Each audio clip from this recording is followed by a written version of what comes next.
दोस्तों हमारे साथ सुरेश कोत जी हैं, संयुक्त किसान मोर्चा के बड़े नेता जो लगातार सिंघू बॉर्डर पर बैठे हैं और संयुक्त किसान मोर्चा में इनकी एक अहम भूमिका है। तो आज है जो किसानों का रेल रोको आंदोलन था, रेल रोको अभियान था, उसी को लेकर हम लोग बातचीत करेंगे। लखीमपुर में जो घटना हुई थी उसी के ऊपर संयुक्त किसान मोर्चा ने आह्वान किया था कि जितनी भी भारत की रेल है वो सभी रोके जाएंगे और किसान आज लगभग सभी रेलवे ट्रैकों पर थे। तो आइए बातचीत करेंगे सुरेश कोच जी से। जो सुरेश जी, जो लखीमपुर की घटना के बाद आज रेल रोको आंदोलन था आप लोगों का, कितना सफल रहा और इससे क्या बात बनेगी जो आप बोल रहे हो भाई जांच निष्पक्ष होनी चाहिए?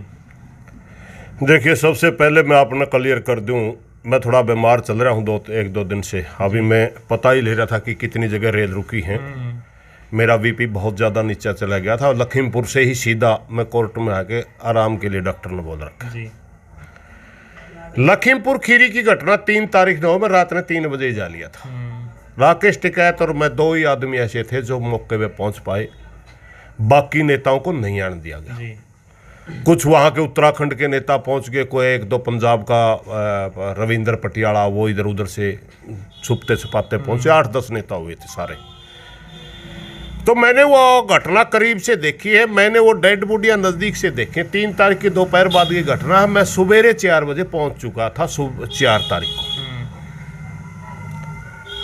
अगर आप उस घटना को सही देखो तो वो बहुत ही दर्दनाक घटना है। बिल्कुल जब रिलैक्स मूड में किसान प्रदर्शन करके घर जा रहे, उनको मैसेज दे दिया गया कि आप जाइए, वो उनका प्रोग्राम हो लिया और यहाँ वो नहीं आएंगे। किसानों ने घोषणा कर दी, वे चलो घर, अपना प्रोग्राम सफल रहा, हम विरोध जो दिखाने आए थे आगे, और उनके ऊपर फिर गाड़ी चढ़ा दी गई। उसमें हमारे 5 किसान शहीद हो गए। एक जिसको पत्रकार कहते वो भी किसान ही था। 5 किसान शहीद हो गए। उसके बाद सरकार ने वहां एक ऐसा नंगा खेल खेला। वहां मांगे रखी गई थी कि जो 25 तारीख को धमकी दी थी अजय कुमार मिश्रा, टैनी जिसको बोलते हैं, ये गृह राज्य मंत्री, उसने 25 तारीख को धमकी दी थी किसानों को नाम लेकर के, खासकर पंजाबी किसानों को, कि ये लोग यहाँ पर आकर के बैठ गए, बड़े बड़े फार्म हाउस बना लिए, ये इनको उत्तर प्रदेश से निकाल देंगे। खासकर पंजाबियों को, सिख भाइयों को टारगेट किया गया था। 25 तारीख से घटना की शुरुआत होती है, 3 को तो घटना कर दी गई। इनको मैं सबक सिखा दूंगा। मैं कोई एमएलए मंत्री ना समझो, मेरा पिछला रिकॉर्ड देख लो, क्योंकि पीछे वो आदमी गुंडा था, तस्कर था, हथियारों की तस्करी करता था, लकड़ियों की तस्करी करता था। नेपाल बॉर्डर का ही एक क्षेत्र है। वो भय फैलाने के लिए घटना करी गई। जब प्रशासन ने फिर हमारे से पूछा कि आपकी मांग क्या है, तो स्थानीय लोगों ने पहले मांग रख रखी थी। राकेश टिकैत उस समझौते को लीड कर रहे थे। उन्होंने मांग रख दी कि अजय कुमार टैनी इस्तीफा दे। वो 120B के तहत 302 का भी मुलजिम है, इस्तीफा दे, उसका लड़का भी गिरफ्तार हो, और 25 तारीख की सारी वीडियो देखे जाए कि ये घटना एक डराने के लिए की गई, एक षड्यंत्र के तहत की गई है।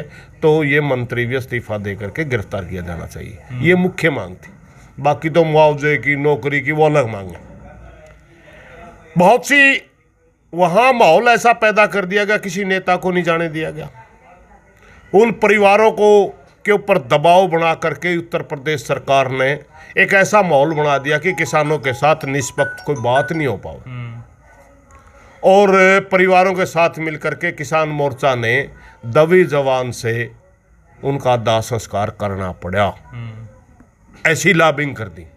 मगर उसके बाद सिंघू बॉर्डर पे 8 तारीख को मीटिंग हुई और मीटिंग होकर के फैसला किया गया, ठीक है, वो माहौल ऐसा बन गया कि हम उनको पूरा न्याय नहीं दिलवा पाए, मगर अब हम इनके लिए लंबा आंदोलन लड़ेंगे। और उसी के तहत आज की रेल रोकी गई थी जी। उसी के तहत ये पुतले फूके गए थे दशहरा के दिन, और उसी के तहत 26 तारीख को हम लखनऊ में बड़ी पंचायत कर रहे हैं।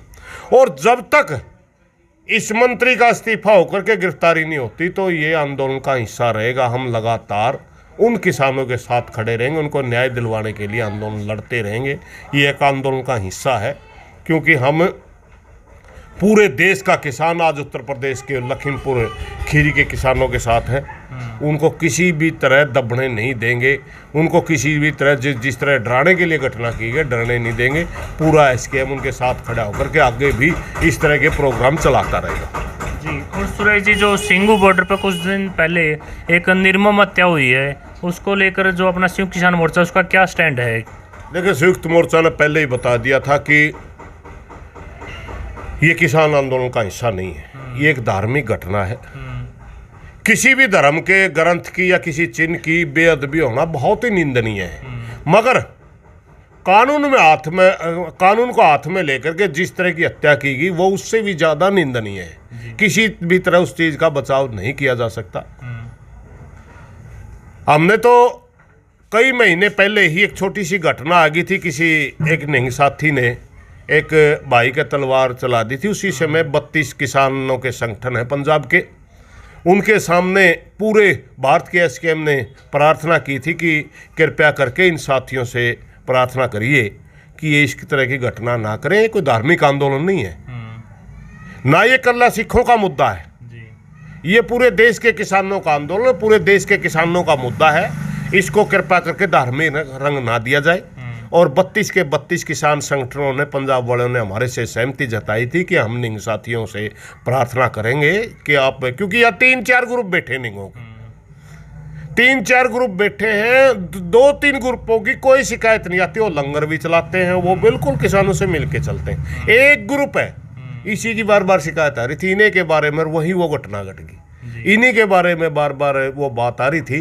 तो उन्हीं में फिर 32 किसान संगठनों से हमारी फिर बात हुई कि आपकी बात हुई थी, कि उन्होंने कहा था कि हमारी बात तो हुई थी, मगर ये साथी थोड़े से ज़्यादा कट्टरवादी हैं, इसलिए हमने उस समय भी कहा था कि ज़्यादा कट्टरवादी आंदोलन के लिए अच्छा नहीं है, चाहे हिंदुओं का हो, चाहे सिखों का हो, चाहे मुसलमानों का हो, क्योंकि या तो सभी धर्मों के लोग बैठे हैं। हमारी अगर धर्म के नाम पे बहस होनी शुरू होगी, धर्म के नाम पर अगर आपस में हम विचार नहीं मिला पाए, तो ये आंदोलन तो वैसे ही समाप्त हो जाएगा धार्मिक मुद्दों पर। इसलिए ये आंदोलन किसानों का, इसको किसानों का ही रहने दीजिए। हमने पहले ही 32 किसान संगठनों से प्रार्थना की थी, उन्होंने हमारी स्वीकार करी थी, और आज अब भी उन्होंने कहा कि इसका किसानों से कोई लेना देना नहीं, हम इनसे बात करें। जी, और जो दुष्यंत चौटाला का बयान आया है, बोल रहे हैं एसकेएम को जिम्मेवारी लेनी चाहिए, क्योंकि जो वहाँ पर हत्या हुई उनकी स्टेज के पास है हुई है। पहली बात तो ये आदमी उसके लायक नहीं टिप्पणी करने के लिए। दुष्यंत चौटाला जी का महकमा है, शराब का घोटाला, हजारों करोड़ रुपया का घोटाला हो गया, क्या दुष्यंत चौटाला ने जिम्मेवारी ली? दुष्यंत चौटाला का महकमा है रेवेन्यू डिपार्टमेंट, हजारों करोड़ का रजिस्ट्री का घोटाला हो गया, क्या उन्होंने जिम्मेवारी ली? दुष्यंत चौटाला का ही महकमा है, अब एमएसपी नहीं मिल रही किसानों को, कहता था एमएसपी नहीं मिलेगी उसी दिन इस्तीफा दे दूंगा। बाजरे का 500 रुपये का घाटा हर किसान को आ रहा है, 1000 और 1100 रुपये क्विंटल बिक रहा है, 600 रुपये अगर 52 के भी लेंगे तो 1700 रुपये हो गए, 2250 रुपये एमएसपी है, 550 रुपये प्रति क्विंटल किसान को घाटा हो रहा है। तो ये आदमी बीजेपी को अपना जमीर बेच चुके हैं, इनका कोई लेना देना नहीं। ये इलाहाबाद के अंदर उस आदमी का वोट मांग रहे हैं यार, जिसके लिए कल ये कह रहे थे कि वो लड़की का निकिता, क्या नाम था उसका, निकिता, हम शर्मिंदा है तेरे कातिल जिंदा है। ये दिग्विजय चौटाला के बयान होया करते, आज उसको अंकल जी कह के वोट मांग रहे हैं। इनका क्या लेना देना है? ये तो अपने आप जमीर बेच चुके लोग हैं। जब एक पत्रकार थी, कल एक लड़की थी, वो अजय सिंह चौटाला से पूछने लगी कि आपके लड़के नारे लगाते थे, क्योंकि वो लड़की भी कहीं न कहीं उनको भी दुख था जी। मुझे लगता था उसके पीछे भी शर्मा ही लिख रखा शायद उस लड़की के पीछे। पत्रकार की वैसी कोई जाति धर्म नहीं होता, मगर उसकी व्यक्ति के उसका दर्द झलक रहा था जब हमें देखा कि वो जो ले रही थी अजय सिंह जी, कहते आपके लड़के जब नारे लगाते थे, अब आपको शर्म नहीं आती इनके साथ? उसके खिलाफ भी नारे लगाने शुरू कर दिए। ये तो अपना जमीर बेच चुके हैं, इनका कोई लेना देना नहीं, इनकी कोई विश्वसनीयता है। मेरे भाइयों 10 किलोमीटर लंबा धरना है, और इंडिविजुअल अगर मैं किसान मोर्चा का हिस्सा हूं, मैं तो नेता हूं ना एक किसान मोर्चा का, अगर मैं भी व्यक्तिगत अगर कोई वहाँ गलत काम करता हूँ तो कानून का अपना काम करना है, मेरे को उसकी सजा देना कानून का काम है, समझ गए ना। जिन साथियों ने वो घटना करी थी वो उन्होंने सरेंडर कर दिया। बताइए क्या की जिम्मेवारी रहेगी?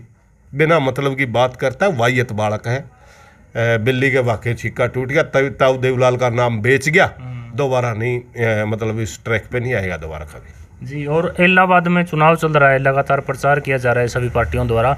वहाँ पर जो संयुक्त किसान मोर्चा है उनका क्या स्टैंड है और किनको समर्थन कर रहे हो, किनका विरोध कर रहे हो वहाँ पर? देखिए, संयुक्त मोर्चा कोई राजनीतिक सोच रखने वाला संगठन नहीं है। संयुक्त मोर्चा का स्टैंड जो इलाहाबाद में था वही स्टैंड है जी। और क्या पश्चिम बंगाल में था। पश्चिमी बंगाल में संयुक्त मोर्चा में एक लाइन नहीं थी कि बीजेपी हराओ, सिर्फ बीजेपी हराओ का मामला था। अब भी बीजेपी जेजेपी हराओ ही मिशन रहेगा जी। रही बात उसकी और कोई प्रोग्राम की, अभी हमारे जो लखीमपुर में 5 किसान शहीद हुए थे उनका